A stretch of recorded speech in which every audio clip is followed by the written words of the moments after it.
37ஆம் சங்கீதம் 5வது வசனத்தை வாசிக்க கேட்போம். உன் வழியை கர்த்தருக்கு ஒப்புவித்து அவர் மேல் நம்பிக்கையாயிரு, அவரே காரியத்தை வாய்க்க பண்ணுவார். கர்த்தரே காரியத்தை வாய்க்க பண்ணுவார். என் மகனே, என் மகளே, கர்த்தர் உனக்கு காரியத்தை வாய்க்க பண்ணுவார். இதுதான் ஆண்டவர்களுக்கு கொடுக்கிற வாக்கு தத்தம். இன்றைக்கி ஆண்டவரை தேடி வந்திருக்கிறீங்க. ஏதோ ஒரு காரியத்திற்காக வெகு நாளாக நீங்கள் ஜெபிக்கிறீங்க. அது உங்களுடைய பிள்ளைகளுடைய திருமண காரியமாக இருக்கலாம், வேலை காரியமாக இருக்கலாம், கற்பத்தின் ஆசீர்வாதமாக இருக்கலாம், ஒரு பிஸ்னஸ் காரியமாக இருக்கலாம், குடும்பம் ரட்சிக்கப்படுகிற காரியமாக இருக்கலாம், உங்களுடைய ஊழிய காரியமாக இருக்கலாம். ஏதோ ஒரு காரியத்திற்காக ஜெபிக்கிறீங்க. இன்னும் பதில் வந்த மாதிரியே தெரியல, காரியம் வாய்த்த மாதிரியே தெரியல. இந்த காரியம் வாய்க்கணும்னு ஜெபிக்கிறோம், ஆனால் வாய்க்க மாட்டேங்குது. அந்த காரியம் வருவதை போல தெரிகிறது, திடீர்னு ஒரு தடை வந்து விடுகிறது.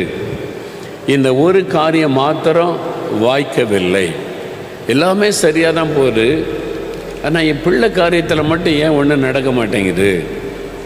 எல்லாம் சரியாக தான் போகுது, எனக்கு ப்ரொமோஷன் காரியம் மாத்திரம் ஏன் தடைப்பட்டுக்கிட்டே இருக்குது, வாய்க்க மாட்டேங்குது. இப்போ ஆண்டவர் சொல்லுகிறார், நான் உனக்கு காரியத்தை வாய்க்க பண்ணுவேன்.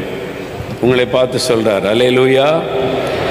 என் மகனே, என் மகளே, உனக்கு நான் காரியத்தை வாய்க்க பண்ணுவேன் என்று ஆண்டவர் சொல்லுகிறார். ஆண்டவர் இன்றைக்கு ஒரு அற்புதம் செய்ய போகிறார். ஆண்டவர் உங்களுக்கு காரியத்தை வாய்க்க பண்ண போகிறார். நீங்கள் எந்த காரியம் வாய்க்கலையேன்னு கஷ்டப்பட்டு கொண்டு இருக்கிறீங்களோ அந்த காரியத்தை கர்த்தர் உங்களுக்கு வாய்க்க பண்ண போகிறார். அதுக்கு தான் உங்களுக்கு வாக்கு கொடுத்திருக்கிறார். ஆண்டவர் காரியத்தை வாய்க்க பண்ணுகிற தேவன். ஆனால் தேவன் நம்மிடத்தில் எதிர்பார்க்கிற காரியம், வேதம் சொல்லுகிற காரியத்தில் நம்ம கவனம் செலுத்தணும். எரேமியா 17ஆம் அதிகாரம் 5வது வசனம் வாசிங்க. மனுஷன் மேல் நம்பிக்கை வைத்து மாம்சமானதை தன் புய பலமாக்கி கொண்டு கர்த்தரை விட்டு விலகுகிற இருதயமுள்ள மனுஷன் சபிக்கப்பட்டவன் என்று கர்த்தர் சொல்லுகிறார். அந்த வசனம் பார்த்தீங்களா? நல்ல மனப்பாடம் பண்ணி வைத்துக் கொள்ளுங்க. நான் சொல்கிறேன், நிறைய கிறிஸ்தவ குடும்பத்தில் இந்த சாபம் இருக்கிறார். என்ன சாபம் அது? ஆண்டவர் மனுஷன் மேல் நம்பிக்கை வைத்து. உன் நம்பிக்கை யார் மேலே? மனிதர்கள் மேலே, உயர் பதவியில் இருக்கிற ஆள் மேலே. சில பெற்றோருடைய நம்பிக்கை, என் பிள்ளை படித்து நல்ல வேலை செய்கிறாங்க, அவன் பார்த்துக்குவான். அப்போ கர்த்தர், அது கர்த்தர்கிட்ட ஜெபம் தானே பண்ணுறோம்ல. அந்த நம்பிக்கை யார் மேலே? என் பிள்ளை சம்பாதிக்கிறான்ல, என்னை கவனிச்சு கொள்ளுவான், பிள்ளை வீடு கட்டிடுவாங்க. நல்லா யோசித்து பாருங்க. ஆண்டவர் மேல முழுமையான நம்பிக்கை விசுவாசம் இல்லை.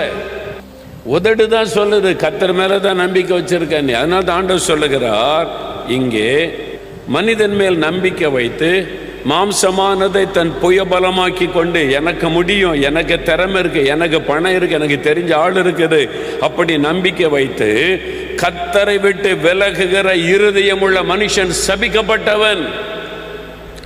இருதயத்தில் கர்த்தரை விட்டு விலகிட்டீங்க. சர்ச்சுக்கு போறீங்க, தெரப்பின் ஜபம் வர்றீங்க, பைபிளை தூக்கிட்டு போறீங்க, ஜபம் பண்றீங்க, பக்தியா இருக்கீங்க, அதெல்லாம் ஓகே. ஆனால் இருதயம் கர்த்தரை விட்டு விலகி இருக்கிறது. உங்க நம்பிக்கை கர்த்தர் மேல முழுமையா இல்லை. அது ஆண்டவர் சொல்லுகிறார், இருதயத்தில் என்னை விட்டு விலகுகிறவன் சபிக்கப்பட்டவன். இது நம்மளை அறியாமலே கூட நடந்துரும். அதுவே 7ஆம் வசனத்தை பாருங்க. கர்த்தர் மேல் நம்பிக்கை வைத்து கர்த்தரை தன் நம்பிக்கையாய் கொண்டிருக்கிற மனுஷன் பாக்கியவான், ஆசீர்வதிக்கப்பட்டவன். யாரை நம்பிடா இருக்கிற நீ? நான் கர்த்தரை நம்பி இருக்கிறேன். நீங்கள் ஆசீர்வதிக்கப்பட்டவர்கள். அல்லேலூயா. யாரை நம்பி இதெல்லாம் செய்யற? யார் உதவி செய்வாங்கன்னு நம்பி கொண்டு இருக்கிற? நான் கர்த்தர் மேல நம்பிக்கை வச்சிருக்கிறேன். நீங்கள் ஆசீர்வதிக்கப்பட்டவங்க. அல்லேலூயா, அல்லேலூயா. நம்பிக்கை யார் மேல வச்சிருக்கிறோம்? நம்ம அறகுறை சொல்றதெல்லாம் கத்தர் மேலே கத்தர் மேலே கத்தர் மேலேன்னு சொல்கிறோம், செயலில் பார்த்தா இல்லை. நம்முடைய இருதயத்தில் கத்தரை விட்டு விலகி விடுகிறோம்.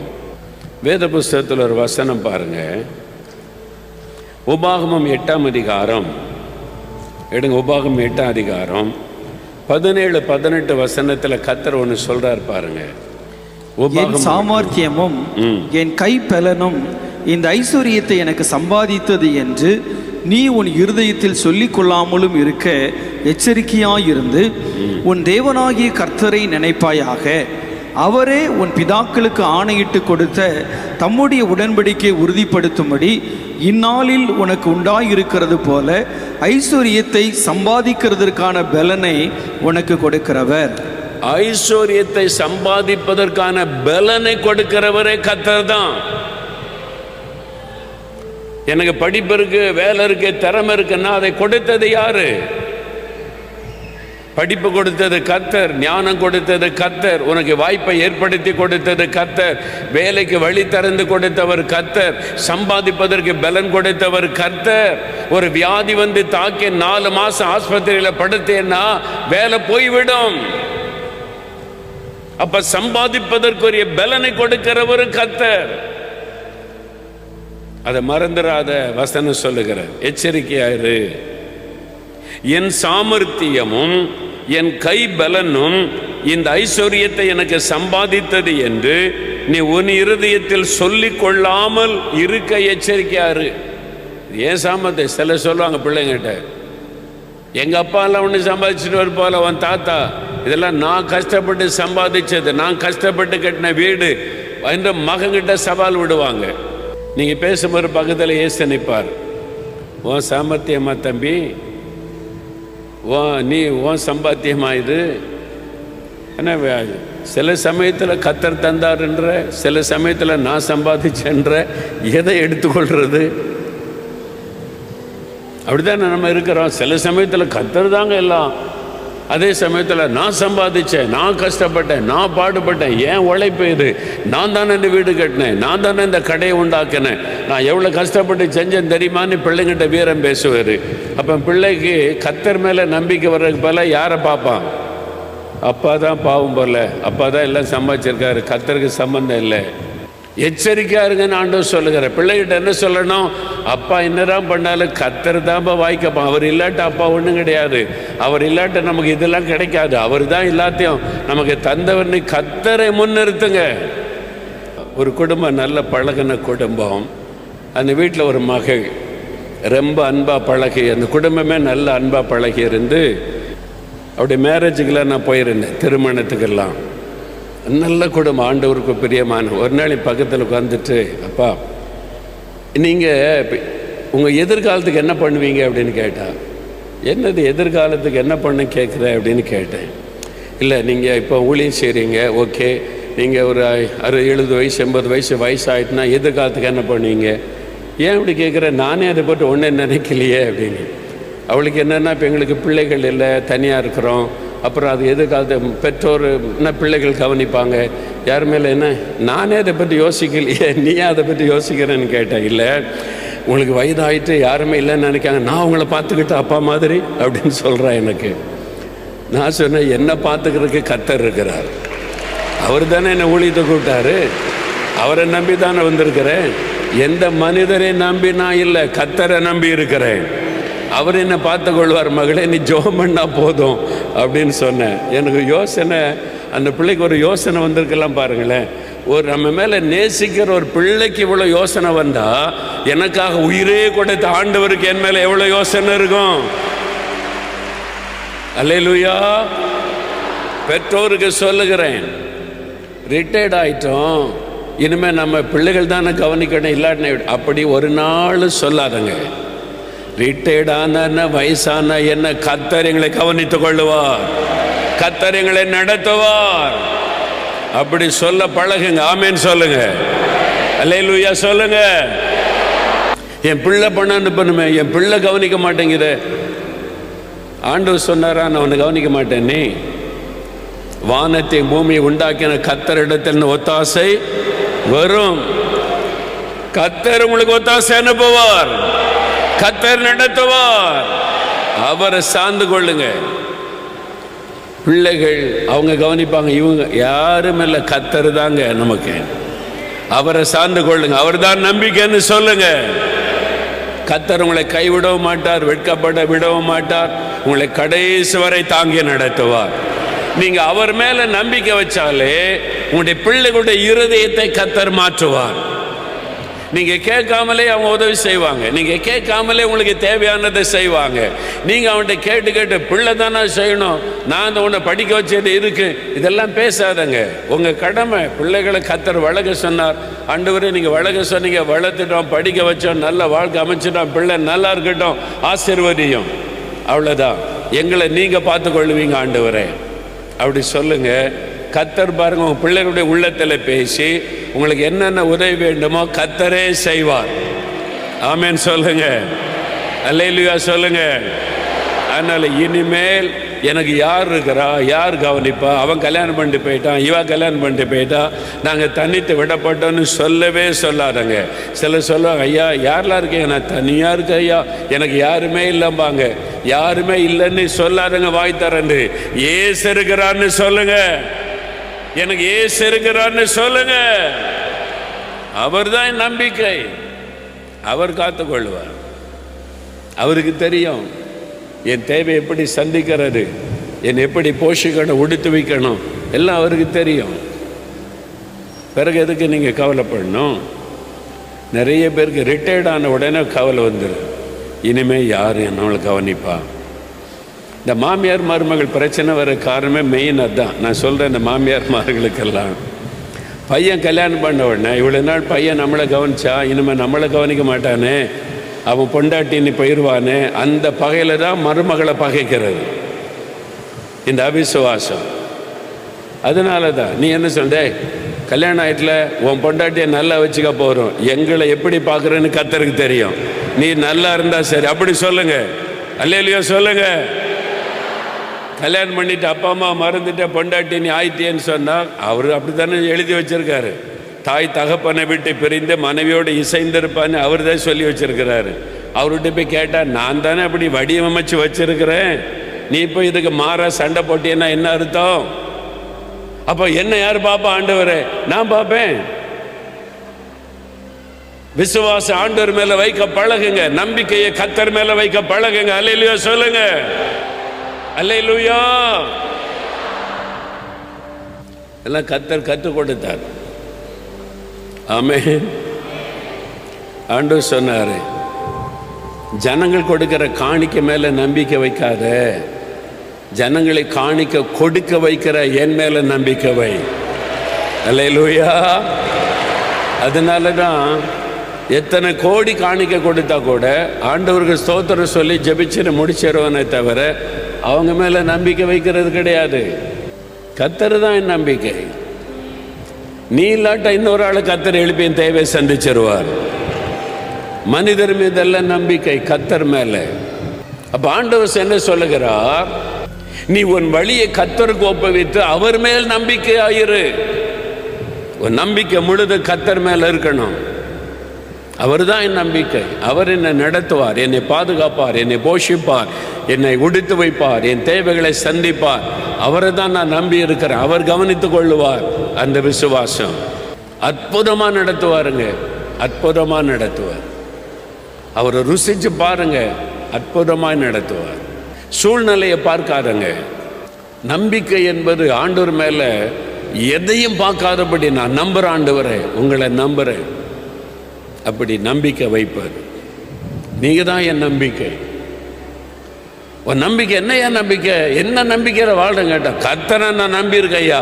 நான் நம்புகிறவர் உயிரோடு இருக்கிறார், நான் நம்புகிறவர் அற்புதம் செய்கிறவர், நான் நம்புகிறவர் அதிசய செய்கிறவர், பஞ்ச காலத்திலும் போஷிக்கிறவர், தாயின் தகப்பனை கைவிட்டாலும் நடத்துகிறவர்.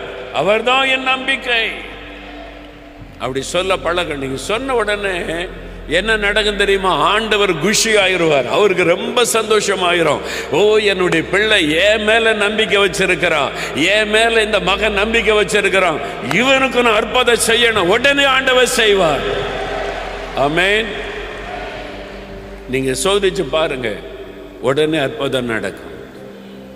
நம்பிக்கையை கர்த்தர் மேல வச்சு பாருங்க, அற்புதம் நடக்கும். பிரியமானவர்களே, இயேசு கிறிஸ்துவின் நாமத்தில் உங்களுக்கு என் அன்பின் வாழ்த்துக்கள். உங்க நம்பிக்கை எதன் மேல வச்சிருக்கிறீங்க? என்ன நம்பிக்கையில வாழ்றீங்க? எது மேல நீங்க நம்பிக்கை வச்சிருக்கிறீங்க? கர்த்தர் தான் என் நம்பிக்கை அப்படின்னு சொல்லுவாரு. அதுதான் ரொம்ப முக்கியமான ஒரு விஷயம். அப்ப நீங்க யோசித்து பாருங்க, எதன் மீது உங்களுடைய நம்பிக்கை வச்சிருக்கிறீங்க? யார் மீது உங்களுடைய நம்பிக்கை வச்சிருக்கிறீங்க? உங்க மேல, உங்களுடைய குடும்பத்தார் மேல, உங்களுடைய படிப்பு மேல, திறமை மேல நம்பிக்கை வச்சிருக்கீங்களா? இருதயத்திலே கர்த்தரை விட்டு விலகுறீங்கன்னு அர்த்தம். தன்னுடைய இருதயத்தில் கர்த்தரை விட்டு விலகுகிறவர்கள் வெளியில நீங்க ஆண்டவருக்கு தான் பேசுவீங்க, கர்த்தரும்பீங்க, கர்த்தர் மேல விசுவாசம்பீங்க, எல்லாம் சொல்லுவீங்க. ஆனா இருதயத்துல கர்த்தரை விட்டு விலகி இருக்கிறீங்க. அதனால்தான் ஆண்டவர் உங்களோடு பேசுகிறார். அப்போ நம்ம யார் மேல நம்முடைய நம்பிக்கை வச்சிருக்கிறோம்னு யோசித்து பாருங்க. இயேசுதான் என் நம்பிக்கை.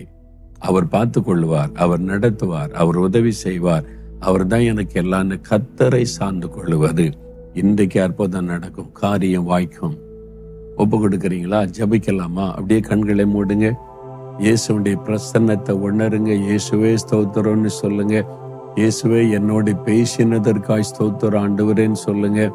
எனக்கு எல்லாவற்றையும் தெளிவுபடுத்தினதற்காக ஸ்தோத்திரம் அப்பா, நன்றி அப்பா, ஸ்தோத்திரம் ஆண்டவரே என்ற ஆண்டவரை துதிங்க. இப்பொழுது ஆண்டவரே, நீ என் பக்கத்துல நீங்க நிக்கிறீங்க, எனக்கு அற்புதம் செய்ய நீங்க வந்திருக்கிறீங்க, நான் அதை விசுவாசிக்கிறேன். உங்களுக்கு ஸ்தோத்திரம் ஆண்டவரே, உங்களுக்கு ஸ்தோத்திரம். இப்பொழுதும் தகப்பனே, ஏதோ இந்த மகனுக்காக மகளுக்காக நான் ஜெபிக்கிறேன்ப்பா. ஐயோ, நான் தவறான இடத்துல நம்பிக்கை வச்சுட்டேன், இருதயத்துல இயேசுவே உம்மை விட்டு விலகிட்டேன், என்னை மன்னிச்சிருங்க, என்னை மன்னிச்சிருங்க, மறுபடியும் உங்க பக்கமாக என்னை திருப்பி கொள்ளுங்க. நீங்க தான் எனக்கு எல்லாமே, நீங்க தான் என்னுடைய நம்பிக்கை, நீங்க தான் என்னுடைய ஆதாரம், நீங்க தான் எனக்கு அற்புதம் செய்கிற தேவன் என்று சார்ந்து கொள்கிறேன் என்று ஆண்டவரை ஜெபிக்கிற இந்த மகன், ஜெபிக்கிற இந்த மகளுக்கு இரக்கம் செய்வீராக. அவருடைய விசுவாசத்தை கனப்படுத்தும்படி உம்முடைய வல்லமை அவருடைய சரீரத்திற்குள் இறங்கட்டும்.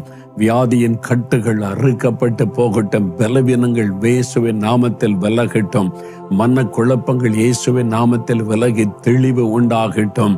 எல்லா போராட்டங்கள், நெருக்கங்களை உண்டு பண்ணுகிற பிசாசின் கிரியைகள் அழிக்கப்பட்டு போகட்டும் இயேசுவின் நாமத்தில். இதோ நீ தொடுகிறதற்காய் ஸ்தோத்திரம், விடுதலை தருகிறதற்காய் ஸ்தோத்திரம், அற்புத மாற்றத்தை உண்டாக்குகிறதற்காக உமக்கு ஸ்தோத்திரம், ஸ்தோத்திரம், ஸ்தோத்திரம். என்னென்ன காரியத்துல எனக்கு அற்புதம் வேணும்னு ஜெபிக்கிறாங்களோ அந்த காரியத்தில் அற்புதம் நடக்கட்டும் என்று ஜெபிக்கிறேன். வேலைக்காக ஜெபிக்கிற பிள்ளைகளுக்கு வேலைக்கு வழி திறக்கப்படட்டும். பிசினஸுக்காக ஜெபிக்கிற பிள்ளைகளுக்கு நஷ்டம் லாபமாய் மாறும்படி ஆசீர்வதியும். ஆண்டவரை திருமண காரியமாய் ஜெபிக்கிறவர்களுக்கு ஏற்ற துணையை கொடுத்து ஆசீர்வதியும். கற்பத்தின் கனி ஆசீர்வாதத்துக்காக ஜெபிக்கிற பிள்ளைகளுக்கு ஆண்டவரை குழந்தை செல்வத்தை அருளிய சந்ததியை பெருக பண்ணி மகிழ பண்ணும். இப்பொழுது ஒரு அற்புதம் நடக்கட்டும், காரியம் சித்திக்கட்டும், தடைகள் எல்லாம் விலகட்டும் இயேசுவின் நாமத்தில். இந்த மாதத்தில் இந்த காரியங்கள் எல்லாமுடைய பிள்ளைகளுக்கு ஜெயமாக்கி கொடும். ஆண்டவர் அற்புதம் செய்தார் என்ற மகிழ்ந்திருக்க செய்தருளும். மற்றவர்களை மன்னித்து ஒப்புரவாக கிருபை கொடுத்த தேவன் மற்றவர்களுக்கு மத்தியிலே சாட்சியான் என்றுமை மகிமைப்படுத்தும்படி ஆசீர்வதியும். காரிய சித்தி கர்த்தரால் வரும். நான் சித்திக்க பண்ணுவேன் என்று வாக்கு கொடுத்தபடி உடனே அந்த தடைகள் யாவும் விலகட்டும், காரியங்கள் வாய்க்கட்டும், அற்புதத்தை கண்டுமடி பிள்ளைகள் மகிழட்டும். இயேசு கிறிஸ்துவின் நாமத்தில் ஜெபிக்கிறோம் பிதாவே. ஆமேன், ஆமேன்.